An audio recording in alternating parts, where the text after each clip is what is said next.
क्या आपने कभी सोचा है कि एक सच्चा वॉरियर क्या होता है? चलो मैं तुम्हें 1492 के साल में वापस ले चलता हूँ। एक ऐसा समय जब कोलंबस अपनी बड़ी यात्रा की तैयारी कर रहा था। चारों ओर नाविक एक्साइटमेंट से भरे हुए थे, अनचार्टेड समंदरों में एडवेंचर का पीछा करने के लिए तैयार थे। लेकिन उसी गांव में फ्रोज नाम का एक नौजवान डरा हुआ था। वह नहीं चाहता था कि कोलंबस और उसकी क्रू ऐसे खतरनाक डेयरिंग मिशन पर निकले। असल में फ्रोज इन बहादुर नाविकों के दिमाग में डर का बीज बोना चाहता था ताकि वे बाहर न निकलें।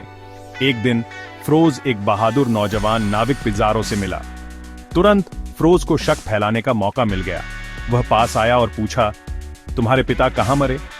पिज़ारो ने भारी आवाज में जवाब दिया, एक जहाज के डूबने में, समंदर में तूफान में खो गए। और तुम्हारे दादा? फ्रोज ने जोर दिया। पिज़ारो ने आह भरी, उन्हें भी समंदर ने ले लिया। तुम्हारे परदादा के बारे में क्या? पिज़ारो की आंखें नीचे झुक गईं जब उसने जवाब दिया, वही फेट, वे समंदर में डूब गए। फ्रोज हंसने से खुद को रोक नहीं पाया। इनक्रेडिबल, तुम्हारे सारे एंसेस्टर डूब गए और फिर भी तुम समंदर में जाना चाहते हो? मुझे सच में तुम्हारी जजमेंट पर तरस आता है। क्या तुमने सबक नहीं सीखा? लेकिन पिज़ारो ने तुरंत फ्रोज के इरादों को भांप लिया।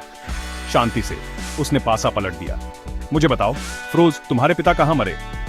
फ्रोज अब मुस्कुराते हुए जवाब दिया, बहुत शांति से, अपने बिस्तर पर। और तुम्हारे दादा? वह भी अपने बिस्तर पर, फ्रोज ने जवाब दिया, प्राउड महसूस करते हुए। तुम्हारे परदादा? बस वैसे ही, अपने ही कॉट पर, फ्रोज मुस्कुराया, गर्व से फूलते हुए। पिज़ारो मुस्कुराया और पलटकर बोला, वेल तो अगर तुम्हारे सारे एंसेस्टर बिस्तर पर मर गए तो क्या तुम्हें हर रात बिस्तर पर जाना बेवकूफी नहीं लगती? क्या तुम्हें डर नहीं लगता? अचानक फ्रोज का कॉन्फिडेंस गायब हो गया। सबक समझ में आ गया। पिज़ारो ने फिर धीरे से कहा, मेरे दोस्त, इस दुनिया में कायरों के लिए कोई जगह नहीं है। रियल लाइफ करेज के साथ मुश्किलों का सामना करने के बारे में है। यही जीने का मतलब है। सच ये है कि तुम्हारी प्रॉब्लम्स कितनी भी बड़ी हो, तुम भागकर कुछ भी हासिल नहीं कर सकते। तुम जितना दूर जाओगे, तुम्हें उतनी ही ज्यादा चैलेंजेस मिलेंगी, लेकिन जब तुम उनका सामना करोगे तो वे छोटी हो जाएंगी। डर तुम्हारी परेशानियों को बढ़ाता है, हिम्मत उन्हें छोटा करती है।